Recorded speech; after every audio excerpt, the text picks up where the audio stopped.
is an internal data measure that we look at to see, trying to come up with appropriate staffing ratios to try to come up with some logical way to staff schools. The hard part with our scheduling is that we build a schedule from scratch each and every year. So it's all based on student selection. So we have to have some sort of measure of how we allocate staff to schools, so we try to do it on a student-to-teacher ratio.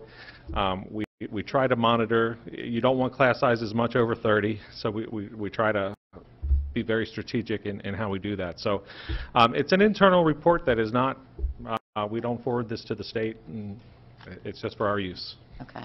I mean, it looks like you can definitely dive into these and say, okay, well, next year we need one fewer fifth-grade teachers in this school, and that's how you go about using this. That's how the directors use this. Okay. Well, and it also shows, and I'm glad you say that, because if you looked at the elementary chart, you can see how there are some at, Carrolltown, if you have 28.3 students in a fifth-grade class, but a lot of that is based on the principal's decision, because if you have a first grade, 100 first graders show up. Now, you can have 4 classes of 25, or you can have larger classes or smaller classes. So it really depends on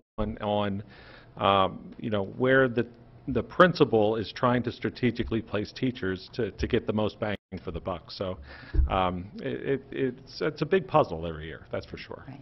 Where is that decision made? Is that made at the director level? Okay. Right. The directors allocate the number of staff. Now, I will tell you that what the directors do is they meet with all the principals, and they'll, a principal can say, you know what, I can live with one less teacher more than this other school can. So, I'd be happy to sacrifice that. But all the principals get together with the directors, and we know what the allocations are, because Mr. Guthrie says, we have to reduce by 10 teachers next year, or whatever the magic number is.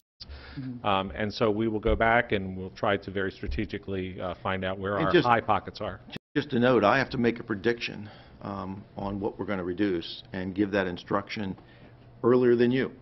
They start scheduling in February before budget is adopted in May, and I can't wait till May. And so we make some predictions. I give the direction out, make a recommendation to the board, and if the board agrees or disagrees, then we'll have to make adjustments to the schedule. So it's all, there's a timeline that doesn't run parallel with your decision making.